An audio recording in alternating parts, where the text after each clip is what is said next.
Hello Libra, welcome back to my channel if you're a returning subscriber. If you're new, welcome. I hope you enjoy the reading. It's a general life reading for your sign. Please don't forget to like and share, or like and subscribe, as that does help to move the videos around YouTube. Alright, so we have got here the first house coming in. First house is to do with your body, your physical body. It's also what you're projecting outwards to people at this time. So what they're picking up from you. So this can be your attitude, the direction that you're heading in, your awareness, your awareness of the world. It can also be about awakening to certain things as well. And certainly that's happening to a lot of people at the moment. It's also to do with your outlook and your point of view. Also the direction that you're heading in your life at this time. So, there is a doorway there. It's about your doorway to the world. What direction are you going in? And so it's about your expression, and it's your outer self, really. That is what is coming up for you. Now we've got at the bottom Void of Course Moon, and then at the top we've got Irene Peace. So with the Void of Course Moon, this is saying that things are not what they seem right now. Now this can be this is like a shadow period the moon goes into when it's between signs. It goes to sleep. So you won't get clarity, or you won't get insights like you would normally from the moon. It's like a quiet period, but it does tend to bring up a sort of a shadow aspect. And this can bounce back on you if you try to initiate a big action or spending or something that you want to do, something that you really want to put your energy into.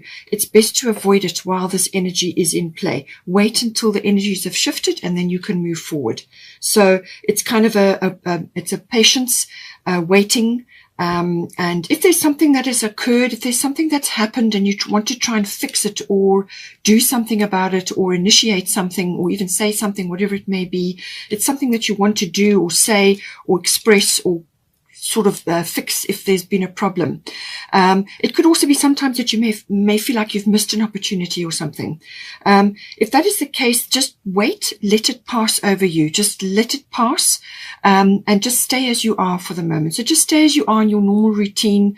It's a good time to meditate. It's also a very good time to rest and recover. You've got that coming up in your over here as well. So I think this is important for you, especially in the December period. You need to just step back. Don't initiate or get involved in things which you don't want to do, okay, at this time. Just stay as you are. It's a very good time for planning, for contemplation, for dreaming, for thinking about what it is that you want to do once the energies have shifted. So it's like a pause period. It's a pause in the action. Void of Course Moon can also be in some cases that whatever you are stressing about, or what is been sitting weighing heavily on you, may actually not come to pass at all. And I say that because also we've got Irene at the top, and this is peace, and there is no need to worry, as everything is working out beautifully. She's got dolphins in the background. She's holding a baby, and she's got a cornucopia of abundance there. So she's saying that whatever you're worrying about or whatever you're trying to initiate, just let it go for now, okay? And stop worrying. Everything is going to be fine. This is a very good time for self-care now. So this is like sea salt baths, or swimming in the sea if you can, or sea salt bath rituals, as I said, or drinking lots of water, or just resting, relaxing, going to a spa, or doing rituals or doing activities which are peace enhancing. That is what she's here to tell you. Just to bring that peace into your body, because when you're feeling peaceful within, then there will be peace without. As within, so without. Okay, so come back to that. Do everything you can to enjoy relaxed rest and recovery while this is happening at this time. Now, for things that are coming up that you need to deal with, you can actually just delegate. All right. Green Tara, she says, ask others, including me, to help you instead of trying to do everything by yourself. So this could be anything really, but it's what you're putting your energy into, or what you want to put your energy into. She's saying that you need to let go of that. Bring in others to assist you, whether it's family members, friends, anybody who's offering help, but also a service. You may need services to come in to assist you with something, but just try and spread the load, delegating, to whoever's around or whoever can assist you, because this is going to give you this rest time which you desperately need. You need to actually plan it in and set time aside for yourself, for your meditation, for your contemplation and all of that, and peace-enhancing activities, because then you can make really good decisions, and you're going to be making decisions. So rather take time out, plan it in, and get people in to assist you, or whoever is available to assist you. And if you've got family, then farm out tasks. None of us are Superman or Superwoman. We do need to ask for help sometimes, and you can just delegate, as long as you can still be in charge, but as long as someone else is doing what it is that you have requested, then you can plan in some rest time and just let go a little bit, because this is much needed at this time. So ask your spirit team or whoever to assist you to delegate various tasks that you've got at this time. Now, we have got here the 8th house coming in. 8th house is to do with intimate connections between you and your person. So now this is normally a committed relationship, or it could be a business partnership. So if it's a love relationship, then this would normally be like a marriage or some committed partner that you've been with for some time. It covers intimacy issues in there. It also covers sexuality, but it's also to do with the nuts and bolts of that union. How does it fit together? This will involve finance as well. It's emotional and material resources come in under the 8th house.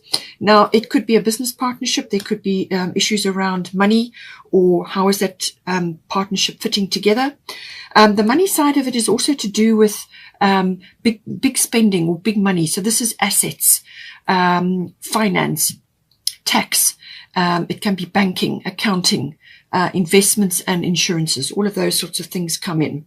It can also be, in some cases, to do with legacies or inheritance. Now, you could be creating this for your family, or you may be involved in it in some way. The 8th house also deals with things coming up to be dealt with. It can also be to do with, like obsessive things, obsessive behavior, and things that are very deep and they have a long-standing feel to them. So it could be something in your life that's been there a long time, or it could be something to do with cycles in your life that may be changing at this time. It can be about, as I said, sexuality, death, or death issues.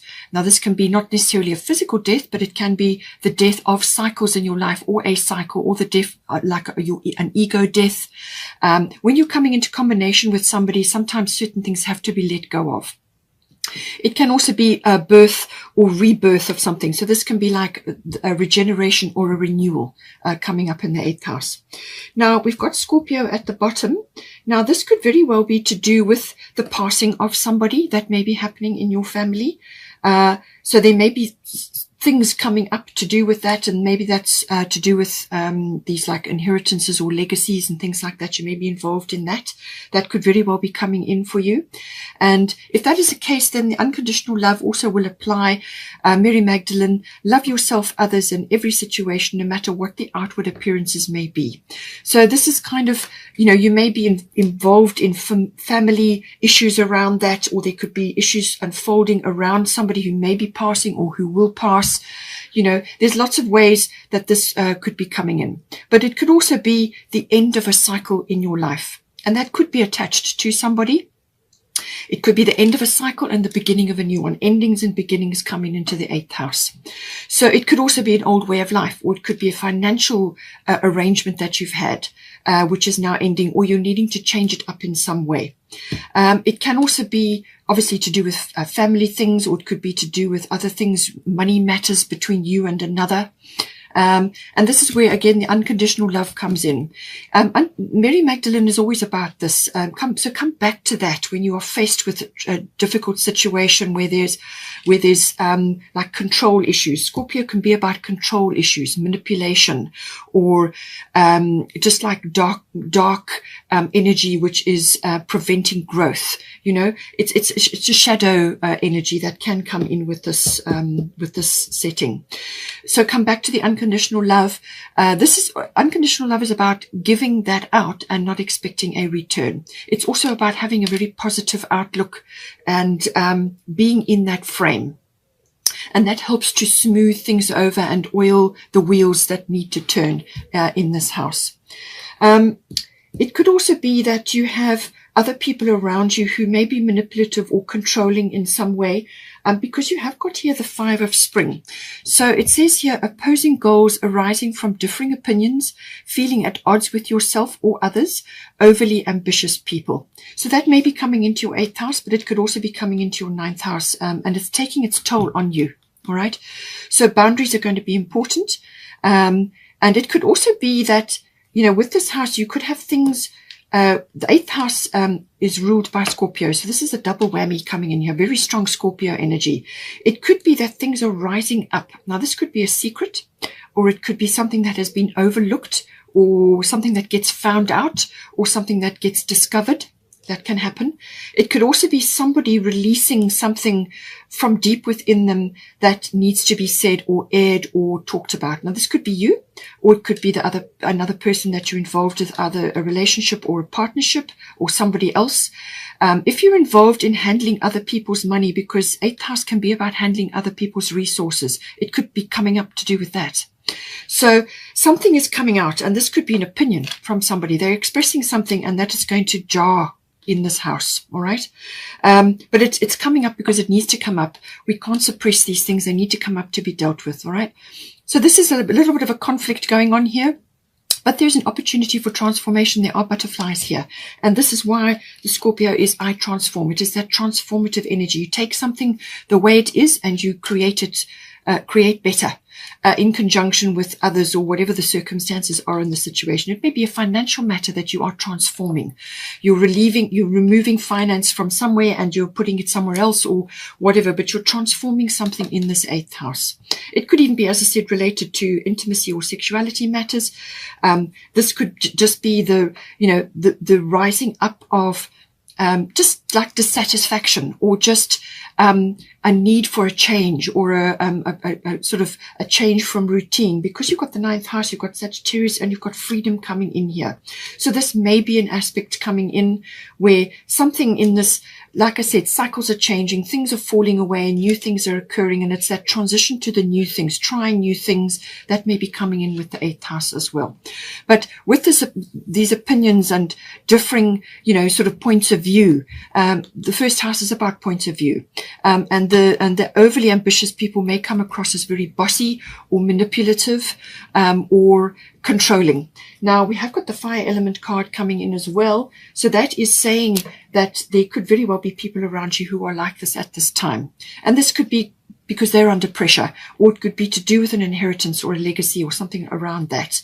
The fire element is a very passionate sign as well, a set of energies. So that could also be igniting something in the Scorpio house. This could be a regeneration or renewal of the energies around intimacy. But it could also be regeneration and renewal around something else in the 8th house. But this is like a fire has been lit. This is a very enthusiastic go-get-em energy. It's a seek and claim energy. It's a very straightforward, direct, cards on the table, no nonsense kind of an energy. This, you may have to defend yourself, or you may be challenged by something. And this is about being very clear about what it is that you want and what you expect. You've got to put that clearly out there, and so that it's well known. All right. So this, as I said, could be the differing of opinions or goals or whatever it is. And you may just be the lone voice amongst others at this time. So it's about transforming this, coming up with a solution, but also being very direct and clear. You may have to, as I said, deal with people who are very bossy, or there could be a lot of egos flying around at the moment. And this could be very well linked to the ambitious people or the opinions, Sagittarius energy can be quite opinionated, so it could be something to do with that. So it's almost like over the top, too much, of something. But this is a very energetic energy. It's a very forward motion energy. It's like something gets lit and then you're off. Now, this may come in a bit later because you have got the rest and recovery, and you've got it again here. So I feel this will come in a little bit later, and this could be when the energies shift or some sort of change occurs here, and then you will find this energy and the wherewithal to move ahead with something that needs to be arranged or done or initiated, however it's playing out for you. Now, as I said, come back to the unconditional love. Apply this to yourself as well as to the others involved here. And if you come back from being a combatant, to try and soothe this conflict that is occurring here, then if you come back to unconditional love, but you're in your power and you're standing strong, but with grace, then that will help to smooth things, because then they're not going to feel threatened, you know. So just bear that in mind with this energy. Then we have got the 9th house coming in. So the 9th house can very much be about a variety of things. It can, first of all, be about the law and legal matters. And I feel that that may be coming in here. The law and legal matters, whether you are studying that or whether you're involved in a legal situation or legal matters, that could all be coming in. It's about higher education. So this can be university level, or it can be to do with like adult education, learning. But it's also to do with the sort of quests for the truth, seeking the truth in some way. Now, that could be through journalism, or it could be through the law and the legal system, higher courts, but it could also be through spiritual quests, because the 9th house rules, religion, belief systems, and also philosophy. And it could be that belief systems that you are seeing in the world, or things that you are seeing unfolding in the world, are shaking things up a bit, or they're just exhausting for you right now. There's something that is unfolding, but it's taking its toll. All right. So it could also be to do with teaching or publishing may be coming in. Anything to do with public relations or promotional work as well may come in here. So if you're a teacher, you may be going through quite a difficult time at the moment. So all of that, but as I said, it's taking your toll. So you need to take a break. Now, it can also be to do with travel. So this would normally be international travel or long distance travel. But so it's that seeking energy. It could also be an exploration or an adventure, whether this is internal or external. Okay. Now, with the freedom card, this is very much the Sagittarian energy. Sagittarius rules the 9th house. So we've got a double whammy with Sagittarian energy coming in here, and obviously the Scorpio. So now, before I go ahead, there is a solar eclipse on the 4th of December, which is in Sagittarius. It's conjunct Mercury, and then it's squaring Chiron, which is retrograde in Aries. That's very fiery energy. The Chiron is about releasing things from the past, wounds and so on, but also issues from the past, people from the past, or just woundings. But it can also be to do with healing of some sort, and it's retrograde at the moment, so it's fairly intense. But with that Mercury in the mix there, and Sagittarius, which is very expansive energy, I feel that something could be said, or something is released that you are hearing, or you are receiving, or you are giving out.